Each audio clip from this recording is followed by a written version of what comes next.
So you're saying since it took her 4 and me 14, I didn't put much effort in? Jesus Christ. This guy over here.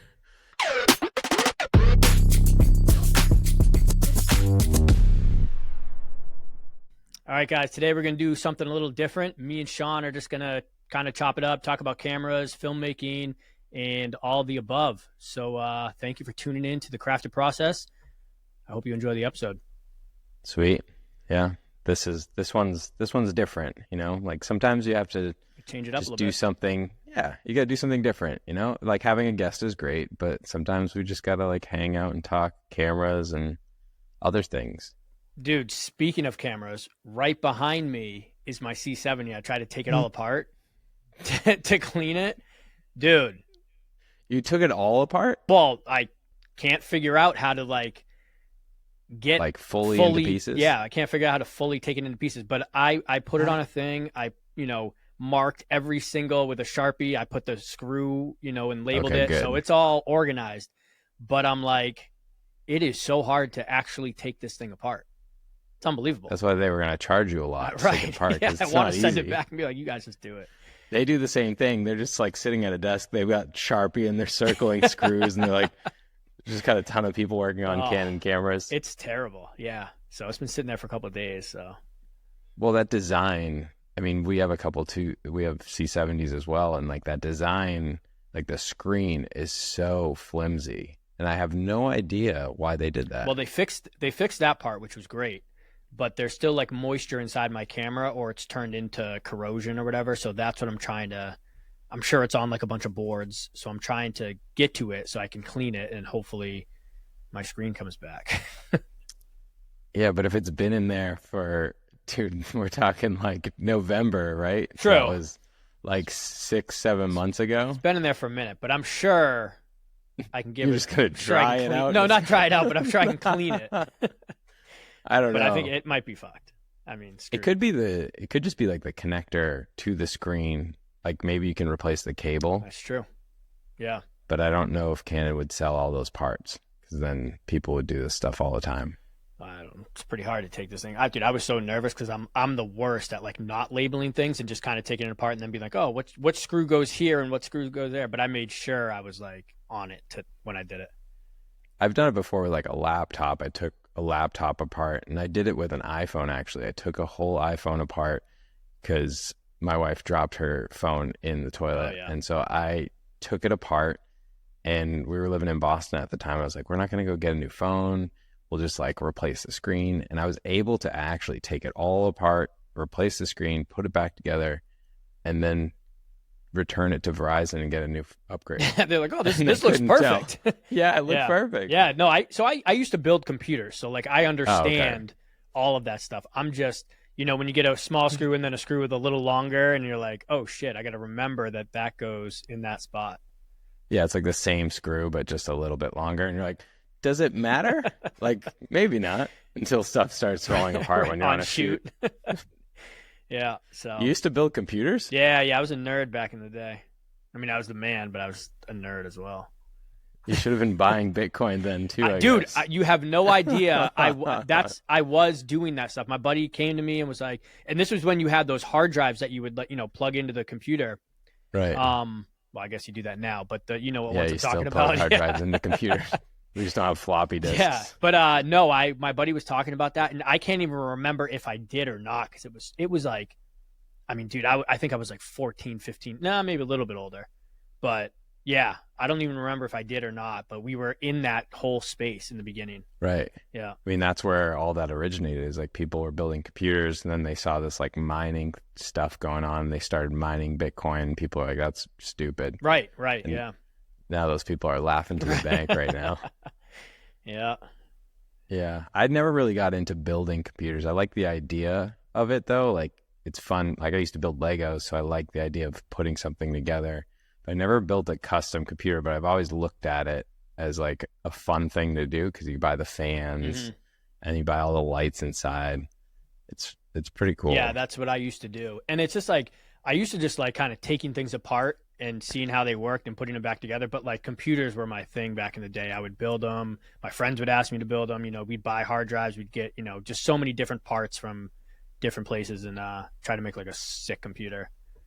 But Yeah, and I think it's still that way now that you can build something way cheaper than you can buy it, and it can be like way more powerful. So I think that was why people did it too back in the day, is like you could build this like super computer by just getting all the pieces. yeah, so yeah, That's cool. that was fun. Do you think you'll get another camera, or do you think you're gonna try and keep this one going? No, this one's. I just want to throw this one off a bridge, but I was looking at the C400. Is it the one that Canon's just coming out? No, I don't know. I don't know. Well, no, I do know. I'm not getting it because it's just like the C300 where you have to build it to put it all together, and I'm like, I don't want to do that. The C70 was perfect. They didn't really change anything that was exciting. Like I thought they were going to bring something new to the camera, and it's literally a C300. I think it shoots 6K. That's the only big difference. I think it does 120 at 6K too, which is cool, but there's a ton of other companies doing that already. Yeah, but and it's like, slow motion used to be cool. Everyone overused it, and Totally. I don't use it at all anymore. Like only for specific things. Yeah. So yeah, I don't even think that's a big deal. It's true. It used to be like this like crazy like 1,000 frames per second, like whoa, look at this like bullet going in slow motion, this person like riding a wave or whatever. And now it's like everybody wants what's real. Mm-hmm. Dude, people would do like reels for people, or for companies, they do like a little showcase thing, and more than half the clips were in slow motion. Yeah. Just like a little beauty. It's like, come on. Yeah, people doing like regular tasks just slow. What was that? Do you think it was just because it was like a new thing and a new way to look at Yeah, I mean, people when in something's motion? slowed down, it kind of looks more beautiful, and like if you want to use the word cinematic, but it could just, I think people, and then it just got overused. But yeah, I don't know. Yeah, I think I was talking to somebody about this yesterday. I think we're in a possible creator bubble. Like I think we're in this massive bubble where there's too many people creating too much content. And I think at some point the whole like social media, all this like crazy media in your face is going to come to a massive halt, and we're going to go back to seeing things like movie theaters and people like watching more films and maybe more documentaries and things that are real and like slow everything down. I mean, you think so? I think it's going to be the opposite. I mean, look at the way TikTok's going when they'll post a video and then they'll have a side video on that same video of someone doing just something stupid, but it's your mind is just like you're getting so much content in one, 10 seconds or 30-second clip. Yeah, I don't think it's like everything's. I guess maybe I said it wrong. Like I don't think it's going to stop completely, but I think people will start to flock towards other things. I don't know. I just feel like there's so much now that it's like crazy. It's insane. Like one of the things I just saw today was this thing called Showrunner, and it is a all AI program that will create TV shows and animations. And so it's going to be a platform where people all around the world will have an account. They'll be able to log in and create their own shows. That's so cool, though. It's cool. It's amazing. Wow. But it's interesting that that's where it's going. Like, so I think what they're aiming to do is like you could collaborate on a show. Like 30 people could get in a group and like you could write episodes together. You could finish a show. Now, is this animation or is it real? Right now it's animation, right, okay. And it's in beta. So they're inviting some people. It's called Showrunner, and they want to be the Netflix of AI like video, which I think at some point they'll do real people. And it will be. I mean, it would be cool because you could like say you have an idea and you don't know how to animate. You don't have like the computer to do it. You can't go to school for it or whatever. You can just create anything you can think of, and it will allow more things to be created in the world that maybe will show people how people think, which is cool. So you might see like, I don't know, different avenues of like how a show could like end because somebody else is writing the ending to it, or like you've decided you want to watch another episode of that show that already ended, so you can write another episode. That'd be so crazy. You know what It's you know what sick. I would do? I would bring back. Do you remember Rocket Power?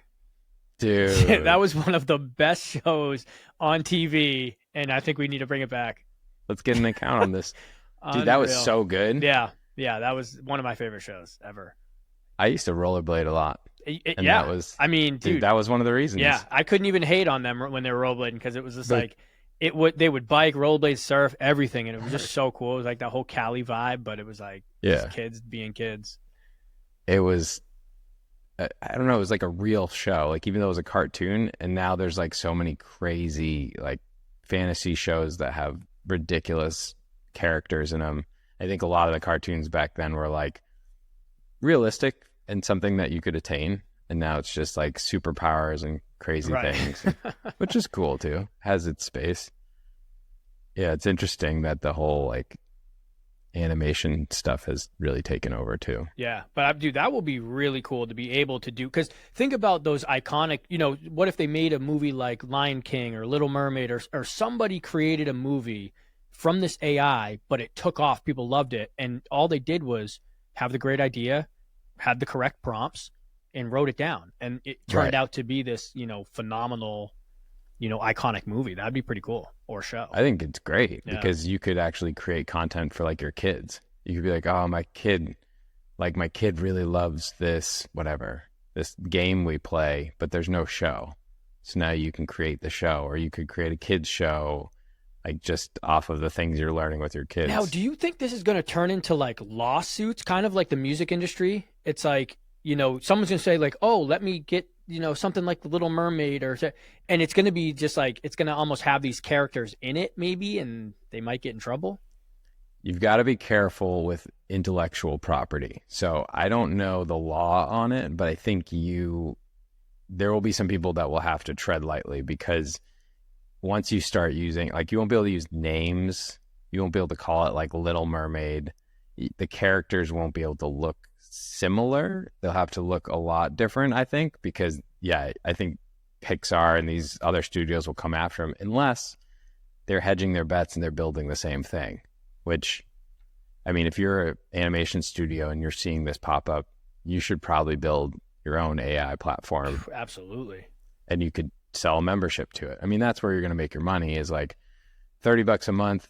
You get access to this AI platform, create your own shows. I mean, millions of people sign up. There you go. You're making more money than you were maybe streaming some of these shows. That's true. I do hate the subscription, like Adobe. I just don't get it. I hate it. I remember when it was just like you bought Photoshop and you used it, and then you upgraded it when you needed stuff. I think where they got to this subscription thing is because nothing changes. Like, nothing is like so new that you're like, shit, I need to pay another $100, $300 for the program. I think they lost that interest. So people were like, I'll just keep Photoshop 5 for the rest of my life because it does what I need. The AI stuff's cool, but not everybody uses it. Yeah, and it's tough. And the hard part is it's like it keeps me hooked on because I need some of the other things too. Like, I need InDesign. I need some other, sometimes I need Photoshop.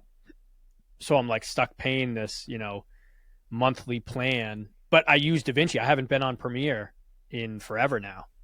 But it's like I still have my stupid Adobe membership.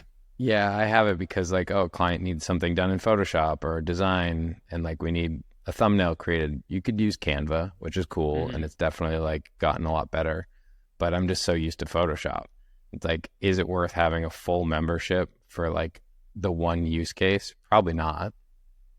But they know what they're doing, and I guess they're being sued by the U.S. government or something currently. For what? I don't know. How'd you get that information? Daniel told me. Daniel yesterday. would know it.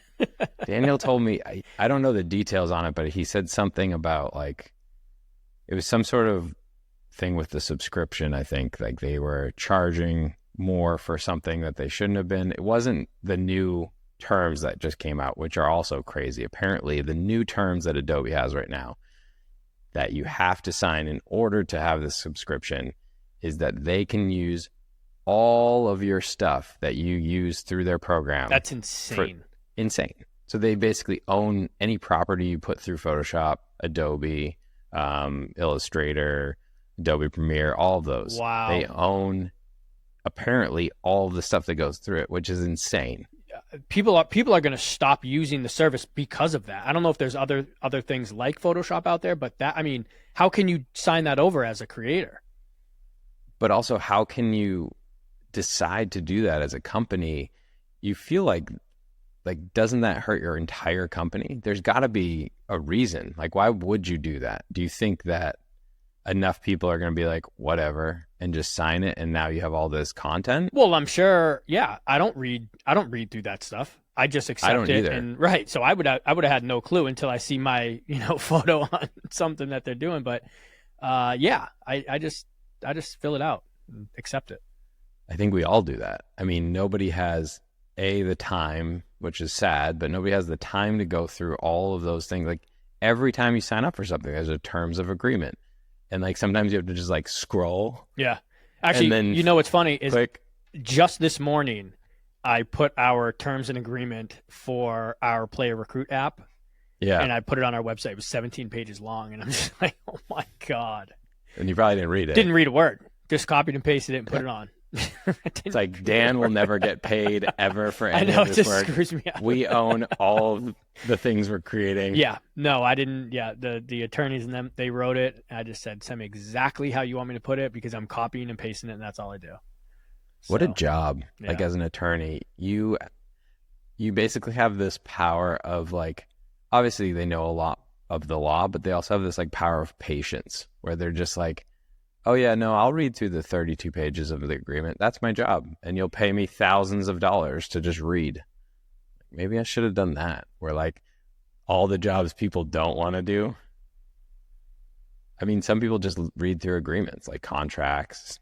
Like, they don't have to go to court, really. They're just like, yeah, this looks good. Oh, let's just change this. I wonder if you throw those in AI and say, hey, can you break this down in layman's terms for me? If they will.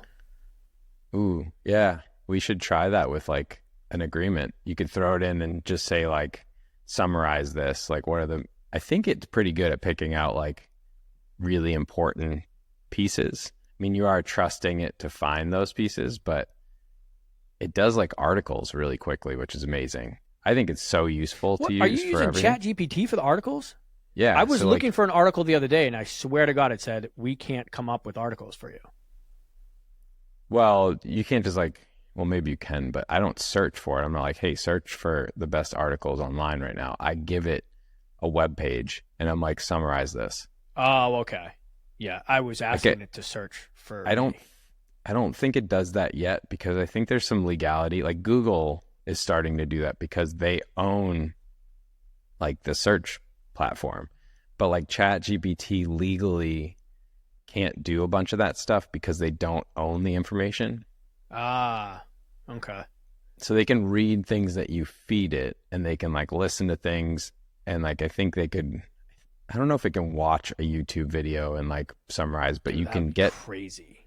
Yeah. I think there'll be stuff like that soon. I think it's like we're just getting lazy. We're like, hey, can this AI read this entire 17-page agreement and tell me if this is a good idea, if I should sign? Yeah, that's exactly it, though. We're just getting more lazy, and it's like, how can we make this easier? Well, I talked to somebody yesterday who was like, we don't really read books anymore. And it's true. Like, I've started to read a little bit just to do it, I guess, and just to like learn longer form things, because like we're so inundated with like quick content, like Twitter, blogs, all of these things. And I think you have to get back to some sort of long form content, because otherwise you have no patience for anything. I literally try to read books. Like, I haven't read a full book since I was like 8, but I oh shit, bro. Dude, we're gonna have a little book club over here. No, I bought a couple books. I tried to read through them, but like my brain just I can't. I'll read a whole page and I'll go to the next page. I'll forget what I just read, and I'm terrible. So then I tried to do it on my iPad. I tried to get a bunch of books, and I tried the audio books, and I just can't. My brain just doesn't work like that. I have to do whatever it is that I'm doing for me to retain any of the information, or sit It's there with a because highlighter. it's because you're thinking of, I do this too, like you're thinking of other things possibly. Like you start to read and then you're like, oh shit, did I mow the lawn? Or like you start to think of other things. So like did I blow out that candle or whatever? Like you start to think of other things and then you're like, I was going to buy more t-shirts. I should do that. And then you like grab your phone and you start doing something completely different. And I think that's part of it, because I do the same thing. I'll like read through 3 pages and I'm like, I don't remember what the character was doing 3 pages ago. Yeah. Yeah. So I'm trying, but it's tough. It is. I think it's good to try and get back into it, because the conversation I had yesterday, they were like talking about one of their siblings and how their siblings in like either middle school or in high school, and they have never read a full book. Oh, wow. Like they're supposed to, but they're like, no, I don't read that anymore. And it's like, now you could get like summaries of books like easily with ChatGPT. Yeah. Like we used to do Spark Notes. Like I had Spark Notes and I would like try and get Spark Notes on books, but teachers would always pick the book that didn't have Spark Notes. So I'd be like, shit. So I'd like try and learn the first few pages of the chapter that we're going to talk about. And then I would talk first in class and be like, yeah, so I think the character's doing this. It's pretty crazy. I don't know what's next, but we should think about this next path that they might go down. And then everybody else was like screwed, because they would have had to read the other 4 chapters, because I already talked about the first one. And then I didn't have to read the other one. Jesus. I'm not advising this to anybody else, but it was a quick way to like, because most of the books I think we were told to read, at least in my school, was like, they were useful, but I think the way of teaching, and teachers are going to hate this, and please don't be mad. But I think the way, we're going to get canceled. We only have like 8 episodes. We're done.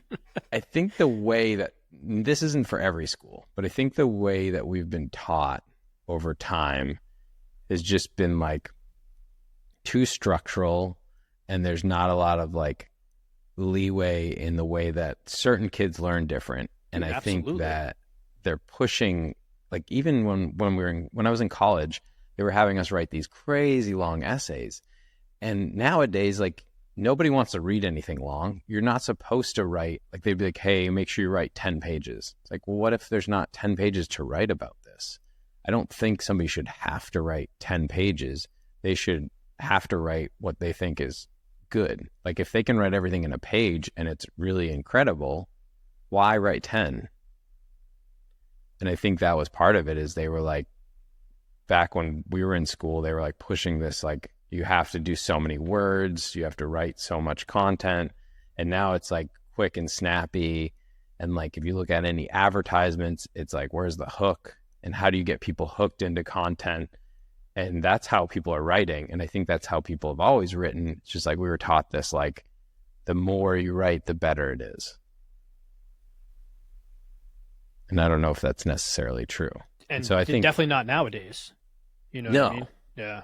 And so I think you have to adapt the way you teach. And maybe they have, like, I obviously haven't gone to school in a while, so maybe it's adapted to like allow for this short form content and allow for kids to like do their own, like, hey, we read this book, now you have to do a report. But maybe the kid wants to do a video, or maybe the kid should do a podcast, or a Q&A with the class. Like they should hopefully allow the kid to do whatever they want to present the material. Mm-hmm.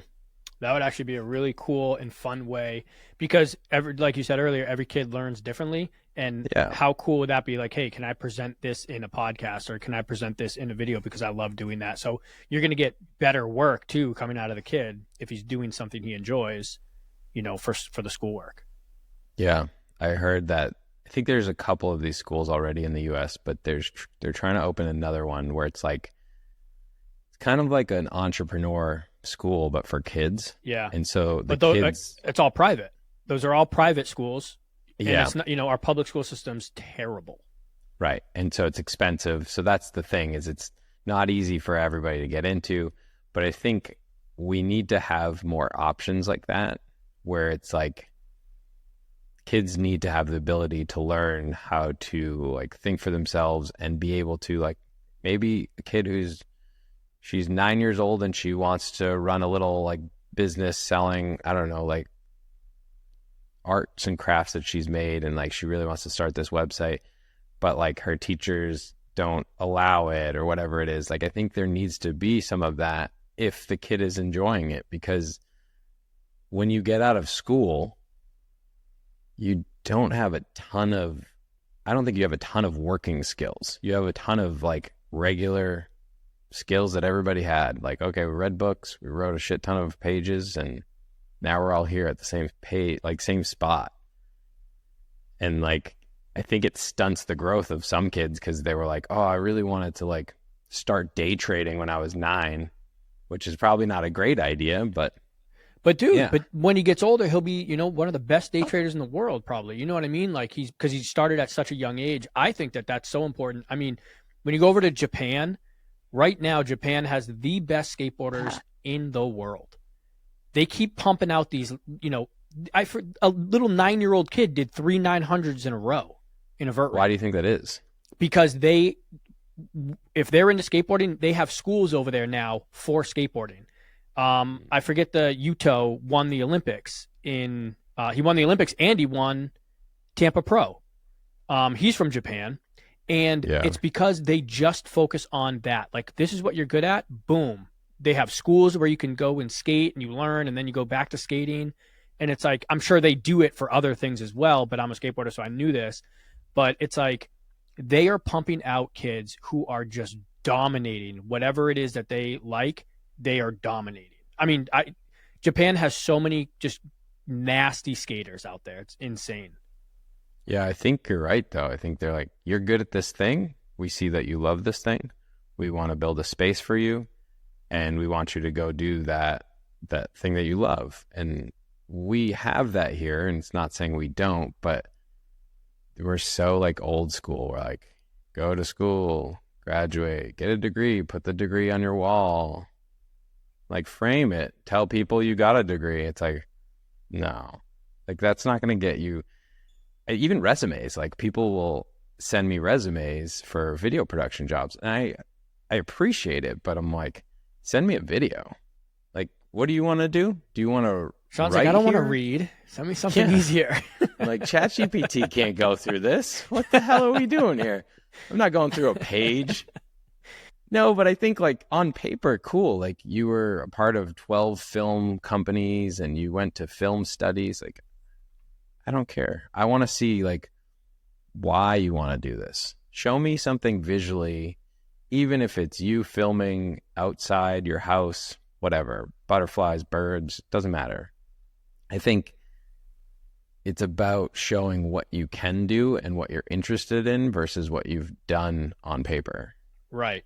It's almost like a reel, like a personal reel that you're sending to a company. It's kind of cool. Yeah. I think it's just like show the work that you've done currently and what you want to do, and show that you have like put some effort into it. Because if you want to be in a creative field, you want to do audio production, you want to do lighting, video, editing, you need to show those skills versus tell us the skills that you've learned. Yeah. Yeah, I totally agree with that. And I mean, I've been talking to people about it lately. Like, I think there's a lot of people in this industry that want to do cool stuff, but they don't want to do the not cool stuff. But realistically, everything is pretty cool in film and photography, because if you're not sitting at a desk doing spreadsheets, unless that's your thing, which some people it is, like, you're out in the field shooting photos of a toy store, or you're doing portraits or even wedding stuff. Like, you're out there like creating. That's pretty freaking cool. Like, that's your job. So I think people sometimes get like annoyed that they're doing all the like low hanging fruit, not so fun stuff. Yeah. I mean, make it creative. If you're out there filming the candy shop, try to get the best photo you can, because then you'll get recognized and they'll move you on up, because they're like, look at what he produced or she produced going to this candy store. Right. And it's like, they killed it. So let's put them on the better thing the next time. Yeah, like show the effort. Show the effort even though the task is boring or seems boring. Yeah, because I Like, left my marketing job because I was sitting behind a desk. We were filming a lot and out in the field, and then they put me behind a desk, and I was just, dude, I lost all my creativity. I was like, this is terrible. I'd just go into work and like my head I down, remember just that walking in. Yeah, it was bad. because you guys were, I remember you shot a bunch of stuff. And then I remember you texting me being like, I've just been sitting at this desk. Yeah, I'm It, not. I need to be out and doing something. yeah. And like, if you have to sit at a desk sometimes to edit, that's fine.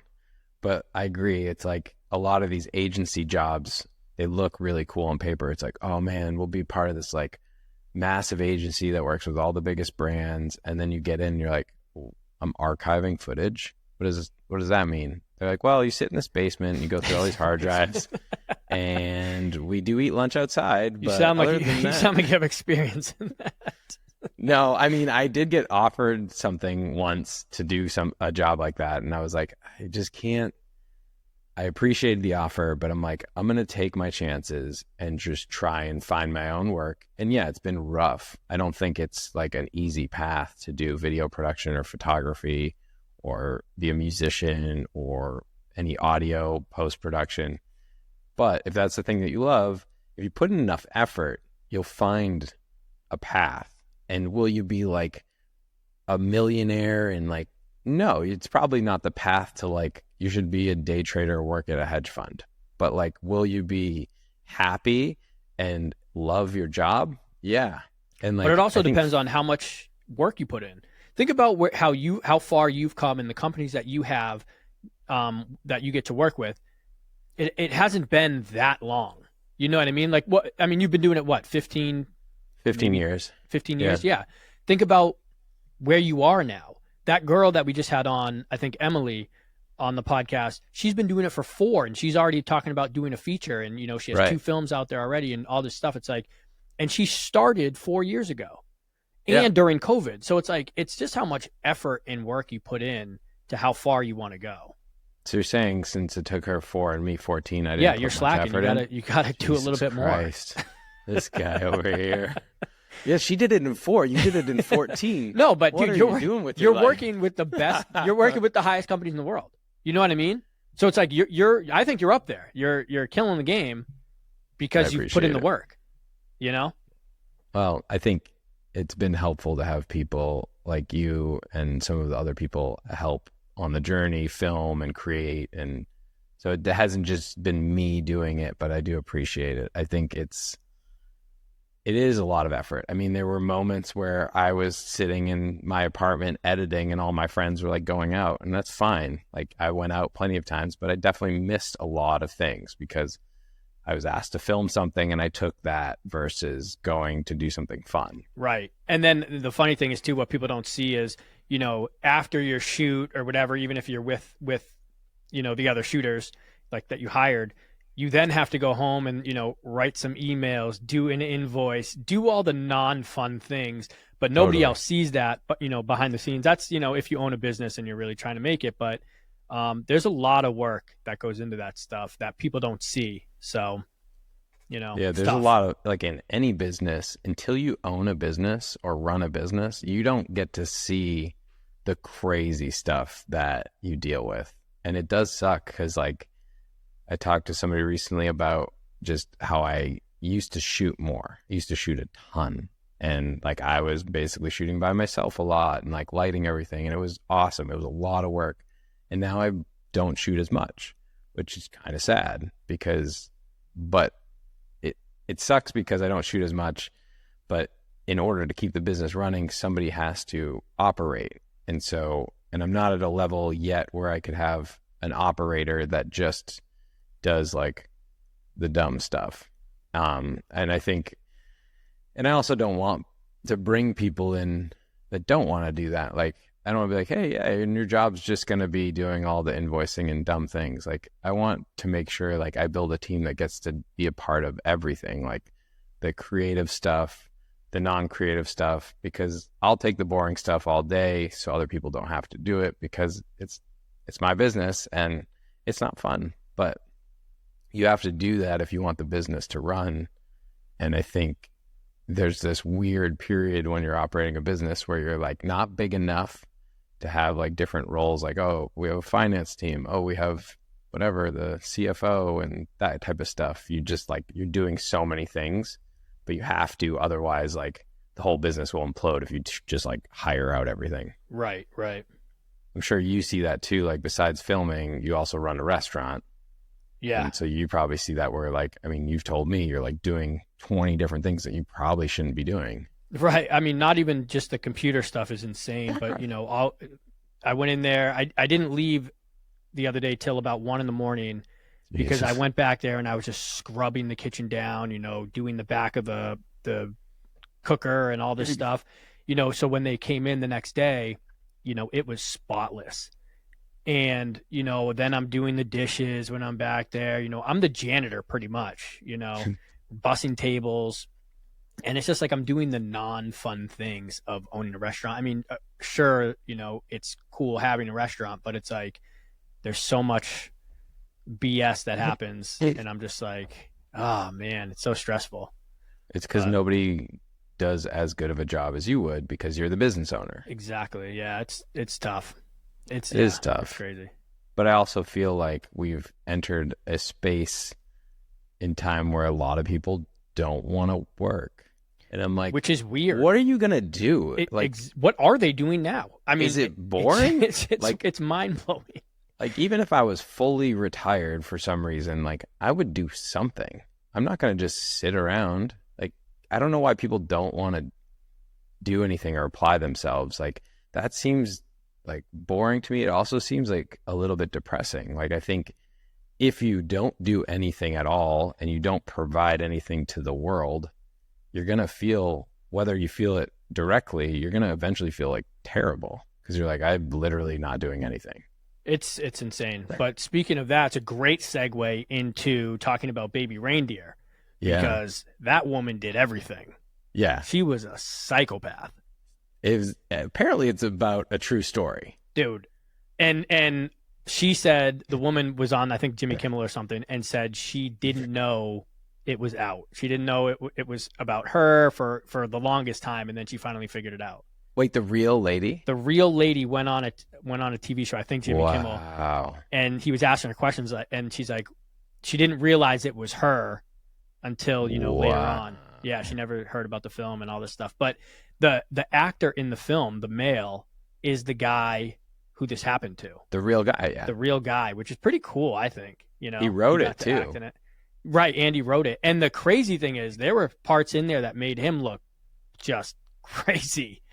And but he still put it in, which is great. He kind of showed both sides. He stuck true to the story, at least what we saw.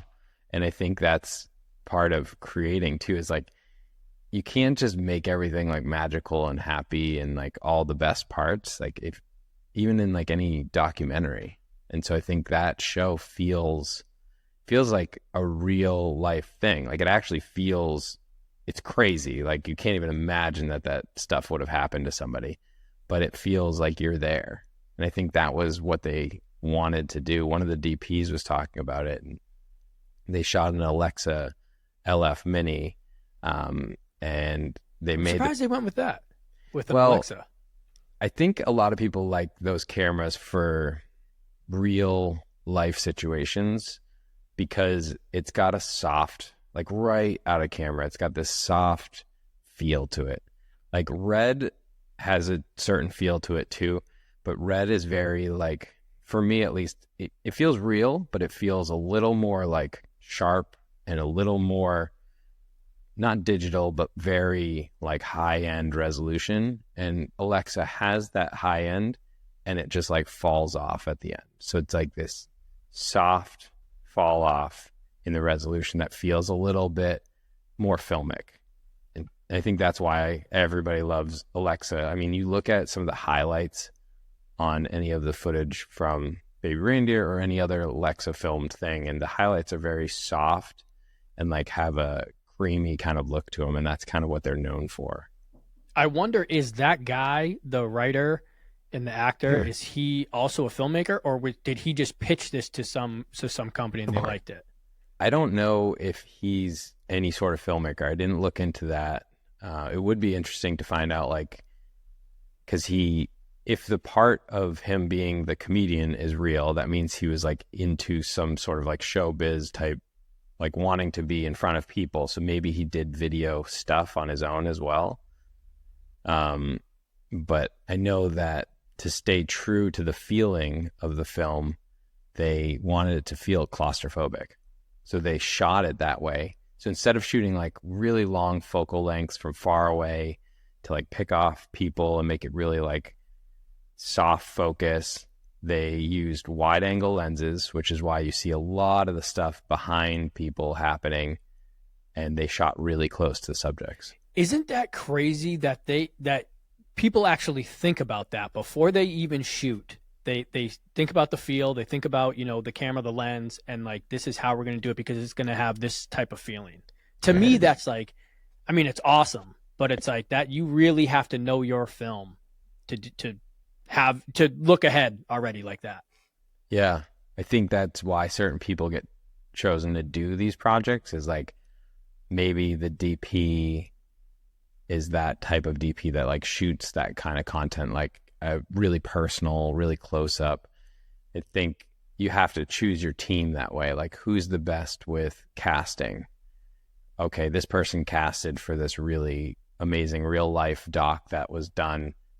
So like even down to the casting, you pick the right people to make this film. Because like if you just choose a team, you're not going to get the exact product you need. But if you choose the right people that are like in that niche, it's like that's what's going to sell it. Yeah. Yeah, that show, I mean, it is, if there's anybody who hasn't seen it, that show, I was hooked. Yeah. I mean, if you haven't seen it, good. You should at least check out a few episodes for like cinematography, story. I mean, it keeps you on edge, like literally through the whole thing. You're like, I cannot believe this is happening. There's no way this is real. You have to go back and be like, based on a true story for real? Like, yeah. Like, and I'm one of those people who judge a book by its cover. So when I see the cover shot on Netflix or whatever, and it looks boring, it looks stupid, I'm just going to swipe past it. So, and right. I think they do have a boring cover shot, but I think I've watched everything else, and I was like, oh, all right, let me try it. One of my friends were like, dude, you got to watch it. So I clicked on it, and it turned out to be amazing. I think the name too draws you in. Like, yeah, you're kind of like, what is that? I think it was all lowercase on the thumbnail too. So it's like, there's thought that goes into it, and the title, whether that part is true or not, is just weird. It just like makes you click on it because you're like, I don't know. Yeah, but then when you see the reference of how they got the name, I think that was really cool. Well, what is the reference for the name? Oh, so she had a little baby reindeer that she got when she was a kid or something from her mom. Yeah, and then you piece it together. I mean, and that was, a couple episodes in. You had to watch a couple episodes to get to that part, but then you're like, oh shit, this makes sense. And then she used to call him baby reindeer or whatever. I remember that. Or reindeer, one of the two. Yeah. Yeah, I think the choice for camera and crew is massive, and the choice for camera is so big in everything that's done, like even down to just like simple video production. Like even some of the stuff we've done, like we chose to use a certain camera when we went like hiking in the woods for that hunting film. Like we wanted to bring a red because it was like, oh man, this would be so sick on a red. Like we got some slow motion shots of elk. It'd be amazing. Then you start to package it together and you're like, I have to hike this out. Yeah. But you know what? What I took away from that is, and I love the C70. I think it did a great job. It was amazing. Besides the autofocus is terrible. We were talking about it and I was like, I would go with a mirrorless camera or something, because that way we can solar charge our batteries. We can take photos and do video. And it's much smaller, less weight. There's just so many more pros to it. And now I'm sure we could get a RAW file in a mirrorless camera. Yeah, I think So I think I would do that instead next time. I think I want to say one of the Panasonics already does RAW internally. I mean, it's going to be a real thing easily from now on. And even if not, like some of these cameras now, like I have a Fuji XHS2 and it shoots 6K and it's like a really nice image. And yeah, it's not raw, but you get a really good dynamic range with it. It's small. The autofocus is great. I think that's the way to go when you're doing something like that, because like you said, you can charge batteries. I mean, we were like lugging batteries out there, and it just, when it comes down to it, it's not necessarily, the quality is important, but it's really story. Like if you're 100%. not able to turn the camera on quickly and shoot something, or leave the camera on for like 2 hours while something happens, that's not the right camera.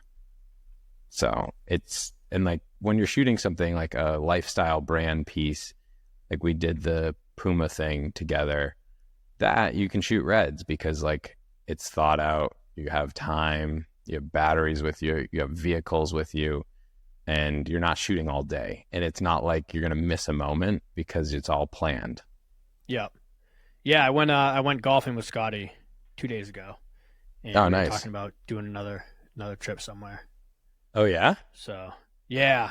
He does, I mean, yeah, he doesn't know where, because when he goes and hunts up here, he stays in a cabin. He doesn't, because I loved the whole camping aspect, even though it was like physically the hardest thing I think I've ever done. yeah, me too. It was so cool. Like I loved it, and I wanted to do something like that again. So I like that aspect. I would be down for the cabin thing too. You just would have to like have some sort of like drama between those spots, because like the cabin just takes away from that element of like, we're literally out here. I mean, like when we were out there on the mountains, we did a whole podcast about this, so we won't get into crazy amounts of it. But like when you're out there, you're like, there's nothing out there, and you're just like, you're in it. And that kind of filmmaking is cool because like you are now a character in the project. Like no matter what, like you're there, you have an emotional connection with whatever's happening, and you still have to create, but you're also like a character in the situation. Like shit goes down, like lightning storm, like you're there. Like you're not like, oh, right, I'm gonna you're in it with them. Yeah, I'm not gonna go hang out in the like RV or the trailer while you guys hang out in the lightning when we film this shot from the window. Like you're right. And you're dude, in what the blows middle my of it. mind about that was that you got out. You were all about the film. You got out in the lightning storm and started filming. And I'm sitting there in my tent, like waiting for the rain to stop. Didn't even think about grabbing my camera. I mean, you even filmed inside the tent with both of them. And I saw you filming, and I'm like, what am I doing? And I, quickly got my camera together and started filming. And I'm just like, that is so, like, you the whole time were just like, we got to film these moments. And me, I was just like, damn, we got to, get out of this rain and, wait this out. I just thought that was so cool. And like, it changed my perspective now on filming those type of things. Like, film everything, Yeah. I think I thought it was awesome. when you're filming some sort of documentary or some sort of real life experience, I learned a lot of that through filming some of the Spartan race stuff that we did, where we're like hiking in the mountains and like people are crying because it's cold and they can't feel their feet, and like people are getting frostbite. You film everything. People are crying, yelling at you, like, stop filming. You don't stop filming unless you need to like physically help somebody. So like if you can't, like, there's people around them helping them to do this thing. Like one of my friends who I used to film Spartan stuff with, they filmed a Spartan thing in, I think it was Mongolia. And they're like out in the middle of nowhere in Mongolia. And it was I think it's like a desert area. And so they went swimming. They had to swim across this crazy little pond. And it was so cold and so cold outside that like one guy almost died. He got like hypothermia, like, and they had to like all huddle around him, and like they filmed it because they were like, I mean, it's a messed up thing to like, if there's people already helping, like if you're the only person in the middle of the woods and like somebody is like laying there and got attacked by a bear and you're like, dude, I gotta film this shit. Like, I gotta get this. I think that's different. Like if you're the only one that can help somebody, you like set up your camera and help them. But like you can't just sit there and film somebody that's in pain or like in a bad situation. But if there are people already helping the situation, you have to learn that you are there to film and capture those moments. And they'll appreciate that afterwards, when Right. they're healthy and back to normal, they'll be like, oh, thank God you got that on film. But in the moment, they're like all pissed off probably. Yeah, because that's the worst is when something crazy happens and somebody's like you do help and you do all things and you're like, oh my God, I gotta put my camera down. And then afterwards they're like, holy shit, at least you got that though. And you're like, right. No, I was helping. And they're like, dude, why were you helping us? And you're like, oh shit, I should have been filming. Yeah. Yeah, it's a hard balance, but I think that part of it is exciting to me because you're telling a story while it's unfolding, especially with the hunting thing. Like, there's no script. We had no idea what was going to happen. We saw bears, we had lightning. We're like out there, there's other hunters. I mean, you don't know what's going to happen. You don't know where you're going to end up. You don't know if you're going to make it back on the time when you thought you were. Like, you planned it, but like, we were planning on staying out there for as long as we needed to get an elk until people were going to call it. And like, we had no idea. Getting hurt out there too. Like, I was thinking about that. Like, if somebody twisted their leg, like you almost died that one time, but I'm like, there's no way you would be able to hike out of there. Like, we would have to have an airlift come and even with like a twisted ankle, there's no way you're hiking out of that spot. No. And that's when you get like airlift. And then, I mean, if you're hurt, you got to obviously save the person and get better. But like, the money situation on an airlift that shit's not covered. And so like, which is crazy in the US that you have to think about that, but you're like, ooh, I just broke my leg and I'm 30 miles from my car. Don't what forget is it? about me. 40 grand? I will crawl to my truck. Yeah. Yeah. Well, even ambulances too, it's like $500 to wherever you are to go to the hospital. Right. So, and that's sometimes with coverage. I mean, I think some of these like medvac airlifts, I think are like 10 to 20 grand. It's unbelievable. Yeah. And like, die. Yeah, exactly. And like, what if you don't get to make the choice and then you like wake up in the hospital and they're like, we saved you. And you're like, wait, what? It was 40 grand? You didn't save me. You couldn't just drive me? Like, I probably would have survived. It was $40,000. Why didn't I get to choose? Wild. Yeah. It is crazy.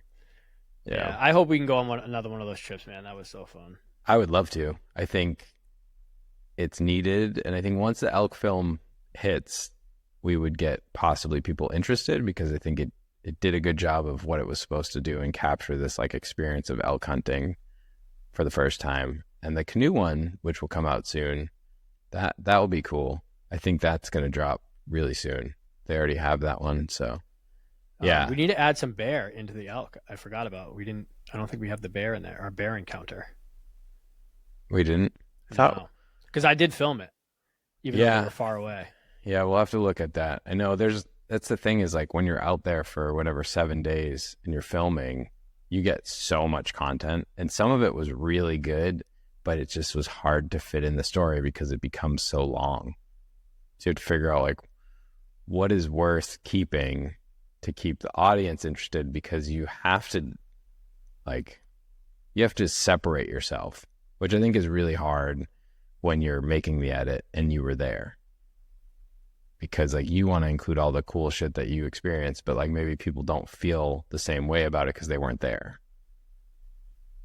Which helps having like a separate editor for some of these projects because they're looking at it with fresh eyes and they're like, I don't think this is that important. You're like, oh, that was my favorite part. It's like, well, but it doesn't help the story.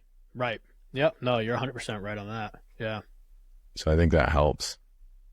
I think the other thing that was crazy out there is we didn't fly a drone during the elk hunt because it's like a gray area. Because if people see you flying while people are hunting, they think you're using it to track, which kind of sucks that you can't. You could maybe get away with it, but I see the like problem with it because I imagine we're like filming on the mountains is cool, and then we see like a whole herd. Like we're not gonna be like, well, we saw it with the drone, we're not gonna go over there. Yeah. Oh, we can't go that way now. Yeah, I've been with him before where he was like, yeah, we can't fly the drone. And I get that. Exactly that. Yeah. Because if you did that with any hunting, it would take the whole point of hunting away. Like you'd be like, okay, they're 3 miles to the right, easy, go this. Not that it's easier after that, but now you know where you're gonna go.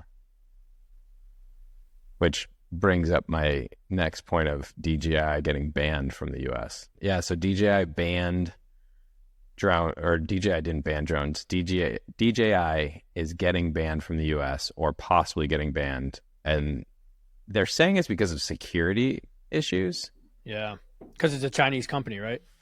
Yeah, but it's like, do you really? I think it's a competitive thing. I think that the US is trying to get a US made drone company to be the one that's being purchased by people in the US. I don't think it has anything to do with, I mean, it's weird DJI has so much. I mean, they have to be $1 billion company because they have more than just drones. I think billions, yeah, for sure. Yeah, I mean, they have so much power, but I don't think another drone company, because they had that one called Unique, but I don't know if they're an American company or not. They tried to come into the game in the beginning. I think DJI was just too good and too big. Right, but you ban them in the US. I bet the US market is one of the bigger markets of buying drones. Oh, yeah. Yeah. So you open up I mean, it's like we want to keep banning all these Chinese companies. We want to ban TikTok. We want to ban, it's like all these good things that everybody loves to use. It's like the government's like, veto, ban. Yeah, but everybody's using it and loves it. And like, it's a security threat. It's like they already know where we live. It's not like we're in some secret location. They've been here before. We've been over there before. I don't think anybody's spying on anybody any more than just having a cell phone or a computer. Yeah, and the funny thing too with drones is like when they first came out in the beginning, the FAA and the government like really thought there was going to be like a massive problem with drones. Like there were some stupid people for sure, but think about how bad it could have been because they were so affordable. And Joe Schmo was getting a drone and flying it over to his neighbor. It could have been so much worse, but there really wasn't that many problems compared to the people who had drones. And so I think it kind of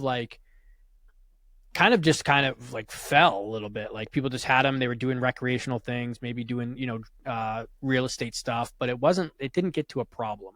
I don't think so. I mean, I remember that, like, we were like, oh, everybody has a camera on a drone now. They can spy on people. And like, no one was using it for that because all the people that were buying them were like, this is cool. I'm going to do some fun stuff with it. It's like, everybody always thinks the worst. Like, oh shit, now they have this technology. They're going to really screw everything up. It's like, that's not always the case. We need to be a little bit optimistic about some of humanity.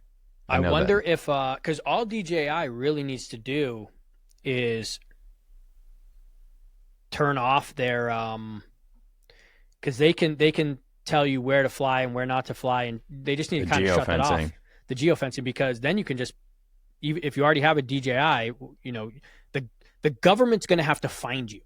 You know what I mean? Like, how is that going to they don't have a separate, because the police can't do anything. The FAA needs to do something. Oh, you're saying like with everybody that owns one? Yeah. Okay, you banned DJI. Now what? How are you going to go in and enforce that?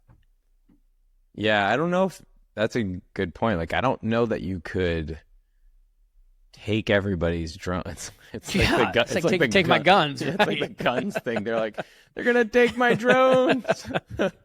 Yeah, that's just not gonna happen. Yeah, you're right. Like maybe they're gonna ban new sales, but you can't go in. Like the amount of people that have there's probably millions of drones in the US. Like I think I own 2 or 3 little DJI drones, and yeah, I mean you're not gonna they are registered, I guess, and the geofencing you could pinpoint them, but are we gonna really spend money, like government money, on like the feds coming to get people's drones? That's insane. We're already in like trillions of dollars of debt. And they're like, well, we gotta do this drone thing. We're gonna go to every American house and knock on the door. Well, it's true. I mean, yeah, some of the videos of him recently, I'm like, oh my God. I feel bad. Like, I feel bad because like he's gone. And he's gone. He's not enjoying it. And like, who in their right mind is like, you know what this guy should do? We should have him do it again. We should have him do it again. Right? It looks like we should have him do it another 4 years. Looks like he's enjoying himself. We should do this. If that was my friend, like he looks like somebody that's like off at like a rave or something, and they're like completely gone. and you're like all enjoying the music, and he's like looking at the back wall, and you're like, Right. legally, You see that parachute yeah, thing? yeah, like Oh, legally, for his own sanity and for his family, you should just let him do his own thing. Like, I guarantee he's not like, yeah, this is a great idea. I should, like, I think he needs some sort of help, and he needs to be like taken I away mean, to just go yeah, like he's just enjoy his old. life. He should just Right. enjoy his life. Like, there's no way And that no that's an matter, enjoyable end of your life is to hang out right. in the White Well, House. he probably doesn't even know what's going on.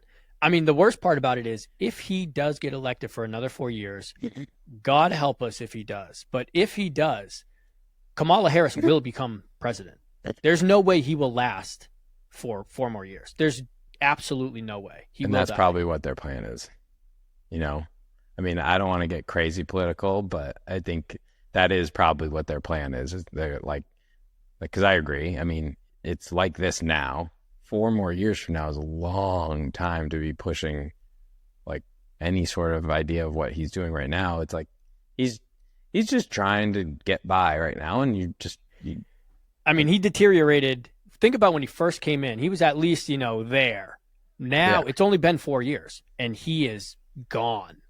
So yeah. another 4 years, he won't even last. There's no way he'll last. We've 'Cause never look at all seen the anything like presidents. it. We've never seen Right, anything like right. that in the world. Like, you've never been like, oh, there's the prime minister. Look, they're looking at the wall again. Like, it's Right. crazy that that's happening here. It's almost like everything that happens here is like an entertainment like stage For other for countries. the world. Yeah, They're like, absolutely. oh, sweet. What are they going to do next? It's like on the next episode of the United States of America.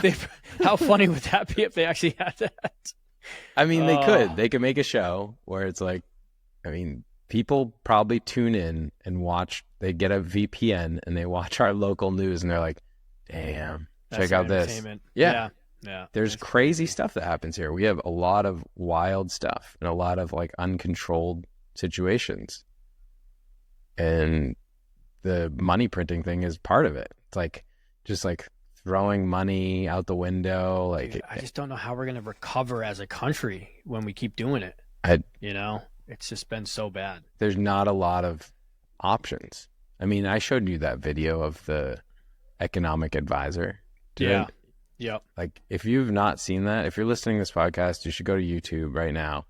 Or if you're watching on YouTube, subscribe here because we need those subscriptions. We only have like Need you. 12. We need you. We don't do this for any money. We do this for free. So, like, just give us a little subscribe. It's nice. But if you're on YouTube right now, go look up that video of the economic advisor for Biden. It's incredible. He doesn't even know what he's talking about. He's like, well, yeah, I mean, we print money and we use that money to then loan the money. I don't even, what are we talking about? And I'm like, what? And he literally says He's in that. charge? But what's crazy is nothing's done about that. Like this guy just said that he has no clue what he's doing, and he's in charge, and he's not fired. You're not Right. bringing somebody who knows what they're doing. It's like you're just going to keep this going. Yeah, like if you were working at whatever, General Motors or General Electric, and you were in charge of finance and you had that interview, they'd be like, well, Bob has to go. He's not doing okay. He just said Yeah. he doesn't know what we do with our money and There's no where ice he doesn't know ice here. He's looking at the wall. We need to Yeah. get him out here. Like any other company, they would remove you from the situation. 100%. And the U.S. is, if you look at it, like every country is kind of like a company, like how it's run. Like there's money and there's a board and there's people that make decisions. And if those people are making bad decisions, they need to be removed from the situation. Otherwise, the situation gets worse. Yeah, of course. Yeah. It's insane. Well, on that note, I think that's it. I think we just wrapped a fun little episode of just ranting and raving. Hopefully people like it. I don't know if it's better than having a guest or not, but you know what? Let us know. Let us know what Yeah, you think. I think it was something different, but I liked it. It was cool. We talked about a lot of stuff. Go check out Baby Reindeer. It's awesome. Yeah, definitely check that out. Check out Baby Reindeer, Biden's economic advisor. These are all things that should be on your list of weekend watching. Read a book. Read a book. Yeah, try and read a book. See how far you can make it. Soon. Let us Yeah. know how many pages you get in. I'll We're be in having- this next pod, and I'll have read 2 pages. Okay. That's Well, how far I'm gonna go. holding you to that. I'm holding you Actually, to reading all 2 right. No, pages. I'm gonna try. No, I'm gonna read. I got you. I We're got gonna you on this next one. I'll let you know. we're gonna do a book club episode. Yeah, we should. We should, Actually, we shouldn't. It would be so short. It'll but be short on my end. it'd be kind of fun. All right, I'm that's in it. pod. All right.